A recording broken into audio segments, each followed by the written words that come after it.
Ok, eu oficialmente desisto da esperança de que a Lua seja feita de queijo, gente. Uau, nem mesmo Goda! A bola lunar brilhante, ou uma banana torta, ou a metade de uma moeda, dependendo da fase em que está, tem diferentes camadas em seu interior, assim como a Terra. Uma dessas camadas é chamada de núcleo interno. Há cerca de 20 anos, os cientistas estavam observando como a Lua girava. Usando esses dados, eles concluíram que ela tinha um núcleo externo fluido, mas o núcleo interno era difícil de ser estudado, então eles não sabiam se era sólido como uma rocha ou derretido como um líquido quente. Mas agora as coisas estão mais claras. Os astrônomos reuniram dados de diferentes missões, incluindo a missão Apollo, em que os astronautas foram à Lua e coletaram informações. Além disso, eles usaram uma técnica especial chamada dados sísmicos. Esse método consiste em estudar como as ondas sonoras se movem através das coisas. Tomemos como exemplo os terremotos em nosso planeta. Quando ocorre um terremoto, ele cria ondas que atravessam o solo. Os cientistas podem detectar e analisar essas ondas para saber mais sobre o interior da Terra. A mesma ideia pode se aplicar a outros objetos em nosso sistema solar, como planetas ou, neste caso, a Lua. Quando ocorrem terremotos ou moonquakes, eles geram ondas sonoras. Ao ouvir e estudar cuidadosamente essas ondas, os cientistas podem criar um mapa detalhado do que há dentro do objeto. Eles podem descobrir coisas como as diferentes camadas, do que são feitas e como estão dispostas. Para verificar o interior profundo da Lua, os cientistas também usaram algo chamado laser ranging. Esse método mede a distância entre a superfície da Terra e a Lua com muita precisão. E tadã! O núcleo interno do nosso satélite natural é uma bola densa e sólida feita de ferro, exatamente como na Terra. Ele tem cerca de 500 km de largura, o que equivale a quase 15% do tamanho da Lua inteira. Os pesquisadores também encontraram evidências que apoiam a teoria de que a camada entre a superfície da Lua e seu núcleo, chamada de manto, tem se movido à medida que a Lua evolui ao longo do tempo. Esse movimento é algo que chamamos de revolvimento do manto lunar e pode explicar por que encontramos elementos ricos em ferro na superfície lunar. O material do manto acaba sendo levado para cima e a rocha vulcânica permanece na crosta da Lua. Alguns dos materiais dessa rocha eram muito densos, como eu. Então eles simplesmente afundaram de volta no material mais leve da crosta até o limite entre o núcleo e o manto. É como um ciclo em que o material do manto da Lua sobe durante a atividade vulcânica, carrega elementos ricos em ferro para a superfície e depois afunda novamente. Há outro mistério que os cientistas vêm tentando resolver, o que fez com que o campo magnético da Lua enfraquecesse e quase desaparecesse ao longo do tempo. Parece que agora que sabemos sobre o núcleo de ferro e a reviravolta global do manto, poderemos obter mais respostas sobre o campo magnético da Lua. Saber como é o núcleo interno pode nos ajudar a entender melhor a história da Lua, bem como a história de todo o nosso sistema solar. Uma das teorias amplamente aceitas sobre a origem da Lua diz que houve uma colisão maciça entre a Terra em seus estágios iniciais e outro objeto misterioso em nosso sistema solar. É a chamada teoria do grande impacto, e essa colisão foi tão forte que arrancou um grande pedaço da Terra primitiva e derretida. Se você colocasse uma moeda ao lado de uma ervilha verde, teria uma boa ideia do tamanho do nosso planeta em comparação com a Lua. Esse pedaço foi então enviado para a órbita do nosso planeta.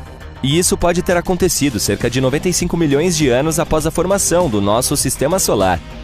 O objeto que colidiu com a Terra poderia ter cerca de 10% da massa do nosso planeta natal e aproximadamente o tamanho de Marte. Isso faz sentido, afinal, a Terra e a Lua têm composições semelhantes. É claro que existem outras ideias sobre como a Lua se formou. Uma delas diz que a força gravitacional do nosso planeta a capturou. Isso significa que a Lua era apenas um objeto que passava inocentemente por ali quando, de repente, foi atraído e puxado para a órbita da Terra. Existe até a hipótese de que a Terra roubou a Lua de Vênus. Nesse caso, a Lua não deve se queixar. Acho que a vista é muito melhor aqui. Então sim, a Lua e a Terra são semelhantes no que diz respeito a rochas e alguns minerais, mas a Lua não tem a mesma atmosfera do nosso planeta. Sua atmosfera é fina e consiste em alguns gases estranhos que incluem potássio e sódio, o que não é algo que se pode encontrar na atmosfera de Marte, Vênus ou Terra. E as rochas da Lua não contêm água, mas isso não significa que não haja água lá em cima. Há muito tempo, no século XVII, os astrônomos viram grandes manchas escuras na superfície da Lua. Um desses astrônomos achou que essas manchas pareciam oceanos, então as chamou de Maria, que significa mares em latim. Outros astrônomos também fizeram mapas da Lua e usaram o termo Maria para descrever essas manchas escuras.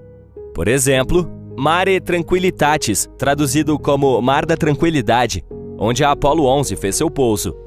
Mas parece que essas manchas escuras não são de fato oceanos. Elas são planícies feitas de lava endurecida que entrou em erupção há muito tempo. Essas erupções vulcânicas deixaram para trás áreas lisas e planas chamadas de planícies de basalto.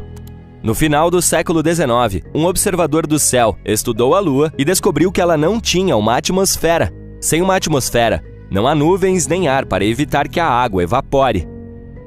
Portanto, os cientistas pensavam que qualquer água na Lua desapareceria imediatamente. Eles acreditavam que a Lua era totalmente seca. Mas então, em 1961, um físico teve uma ideia diferente. Ele apontou que poderia haver água na Lua em áreas especiais chamadas regiões permanentemente sombreadas.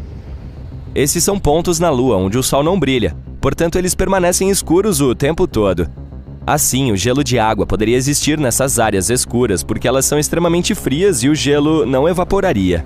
Mas, quando os astronautas das missões Apollo foram à Lua, eles trouxeram de volta amostras do solo e os cientistas não encontraram sinais de água nelas. Assim, todos voltaram a pensar que a Lua era completamente seca. Nos anos 1990, a NASA concentrou-se nessas crateras sombreadas e encontrou altas concentrações de hidrogênio, o que significa que poderia haver gelo nos polos da Lua. Eles ainda não tinham certeza, então continuaram cavando e, depois de algum tempo, encontraram hidrogênio preso dentro de minúsculos grânulos de vidro vulcânico. Como não há vulcões ativos na Lua atualmente, isso significa que é provável que havia água na Lua quando esses vulcões entraram em erupção há muito tempo. Além disso, poderia haver muito mais água nos primórdios da nossa Lua. Em 2020, a missão Sofia, da NASA, nos mostrou o que estávamos procurando há muito tempo. Afinal, existe água na Lua. Acontece que a água está escondida entre os grãos de poeira lunar ou grudada na superfície nas áreas iluminadas pelo Sol da Lua. Portanto, não há oceanos como os que temos na Terra, mas pelo menos há alguma coisa. Mas a pergunta permanece: como a água chegou até lá? Parece que a Lua teve uma história caótica na época em que estava se formando, como provavelmente a maioria dos planetas e luas do nosso sistema solar. Portanto, há algumas evidências de que a água chegou lá por meio de cometas que atingiram sua superfície nos velhos tempos, ou talvez continue chegando por meio daqueles que estão se chocando contra a Lua atualmente. Estamos falando de uma situação caótica em que micrometeoritos gelados colidem com a superfície da Lua, e a poeira faz uma bagunça ainda maior ao interagir com o vento solar. Mas estamos aguardando para saber mais sobre isso. Porque, como todos sabemos, quando se fala em água, inevitavelmente também se fala em vida. É por isso que queremos saber mais sobre, por exemplo, todo aquele gelo escondido nas crateras polares da Lua. Talvez ele possa nos ensinar mais sobre como a vida se desenvolveu na Terra. Talvez os cometas tenham trazido todos os elementos necessários para cá. E se alguns desses elementos também estiverem presos no gelo da Lua?